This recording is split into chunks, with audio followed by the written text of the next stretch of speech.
Hey there mga my loves Aquarius! Thank you so much for always staying here with me in the channel, babe. So bago tayo mag-start, mayroon pa tayong new channel, yung Dalnim. Ang link niya na nasa description box. So yun nga mga babes, no, bago rin tayo mag-start, yan, Dalnim pala is for collective for all signs, no. So ano man yung zodiac sign mo, pwede ka doon. Just take how this resonates, okay? Wala tayong gender, bae, lalaki, LGBT, cross-watchers, okay? You can flip roles if you want. And hi and hello new subscribers. By the way, ako po si Yan. Welcome, welcome. Tuloy po kayo here in this channel at sa mga returning subscribers no, na nandito at nandoon din no, sa Dalnim at sa iba pang channels. No.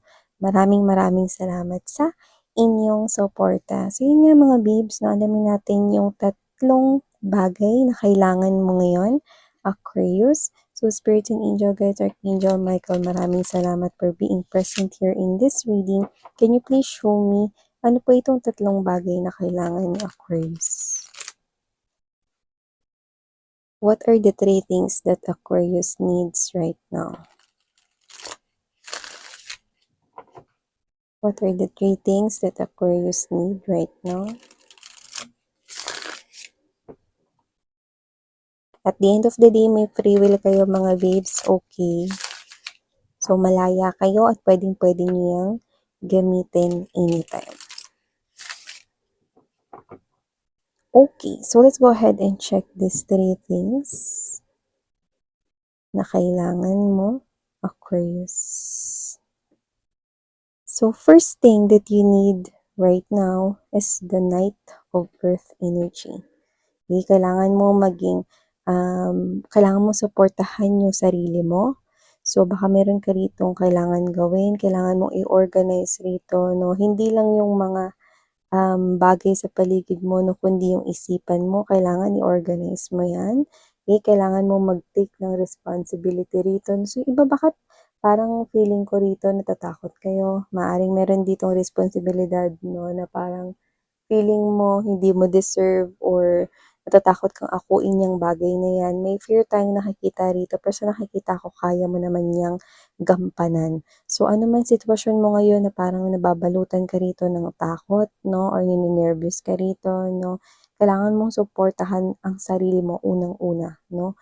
Support yourself right here, no, at i-organize mo ang iyong thoughts, no, at feelings para mas makapag-isip ka dito. Kasi the Knight of Pentacles energy or the Knight of Earth, this is the type of energy right here na matagal mo na yan gustong gawin, gusto mo yan na i-pursue, or gusto mo mag-take responsibility sa bagay na yan.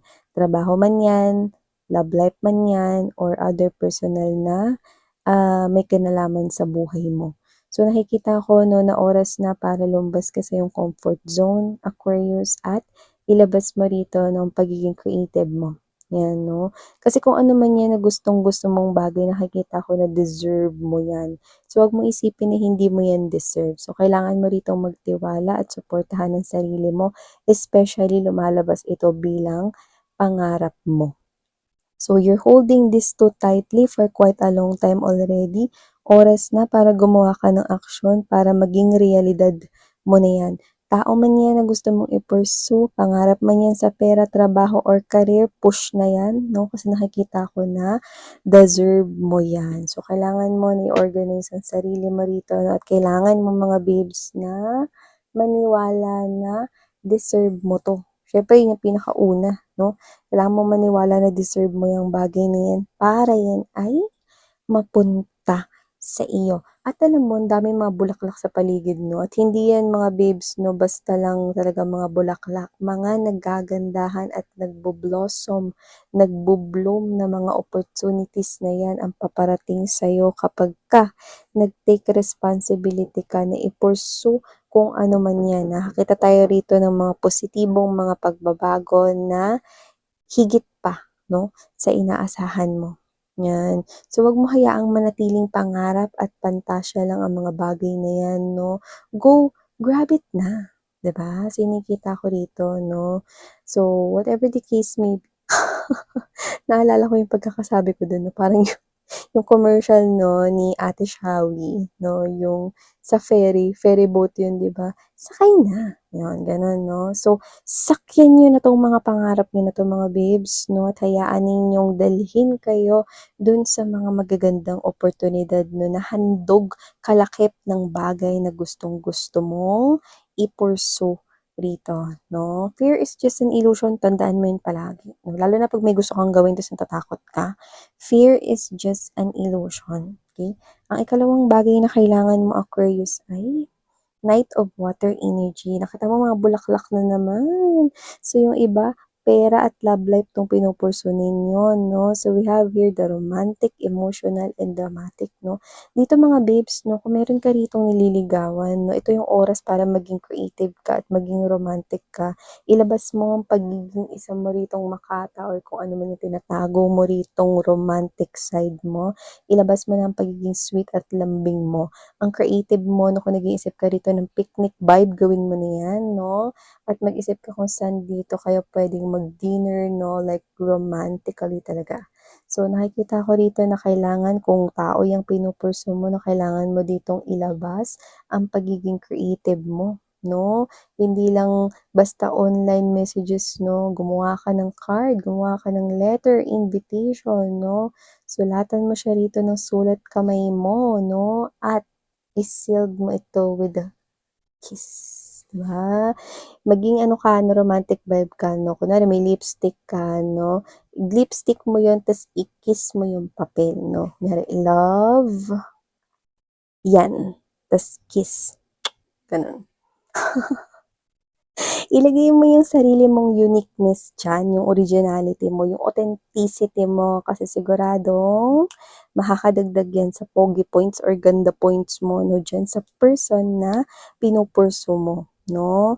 At yung iba 'no, kung yan man ay ka-in relationship mo na or ka-in relationship or karelasyon mo na 'no, may commitment na kayong dalawa, nakikita ko rito 'no, na hindi yan makakahindi sa'yo. Lalo na kung may hihingin ka 'no, na pabor sa kanya dahil sa charm mo pa lang 'no, bihag na siya. I love! Wala naman tayong gagawin ngayong weekends 'no, ano kaya kung mag-drive tayo 'no?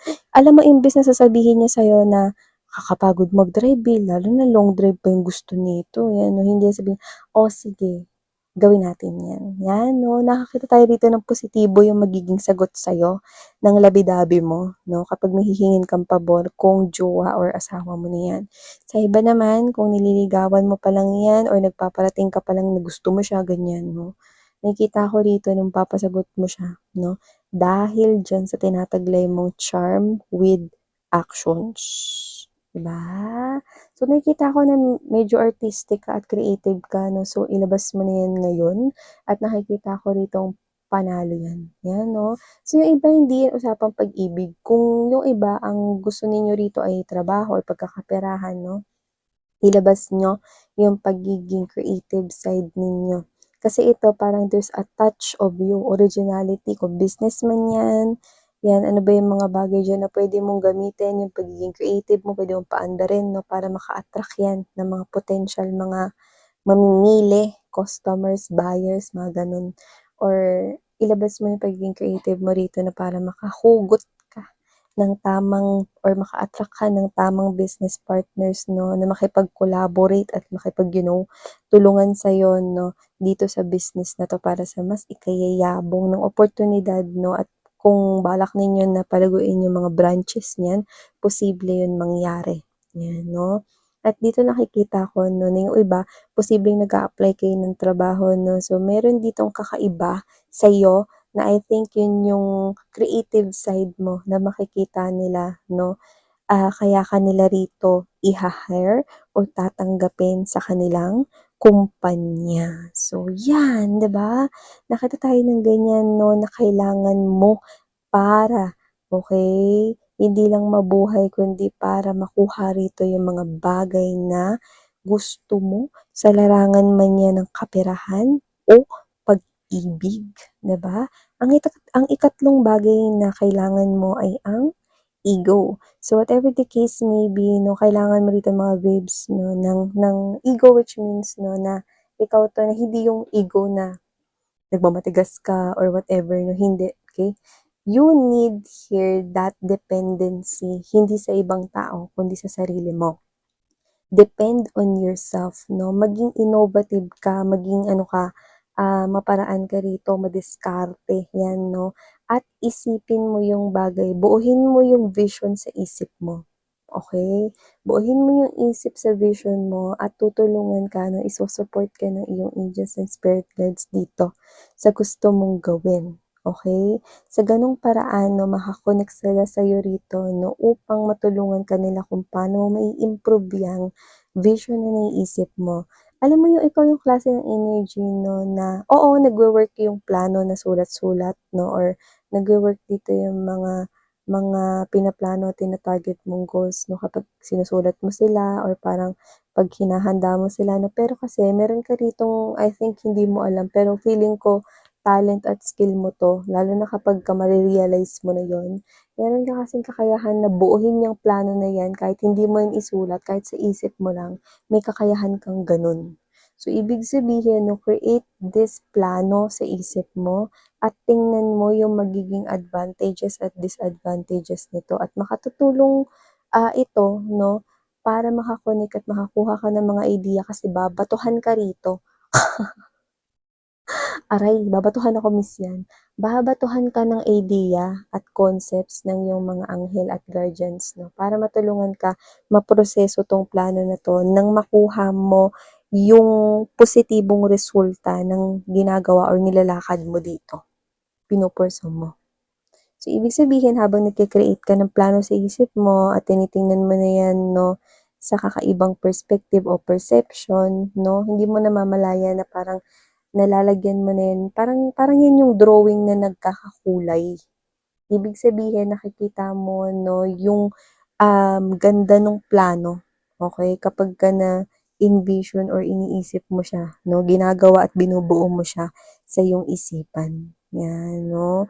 And for some reason parang, "Uy, ang ganda." Paganda ng paganda yung naiisip mo, bakit? Kasi binabatuhan ka na, ng mga ideas 'no. Akala mo yung parang idea mo lang yun, hindi, binabatuhan ka na 'no, ng ideas rito 'no, para mas i-improve pa yung ideas na naisip mo.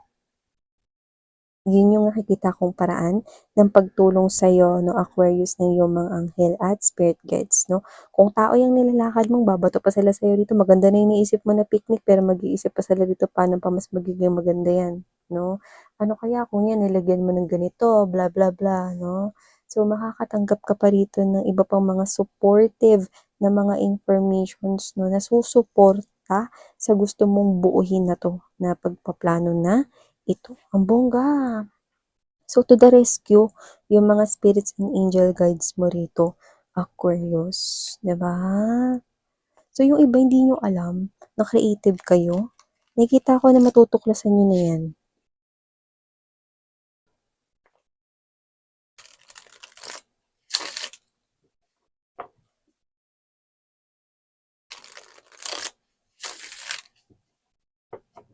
Okay.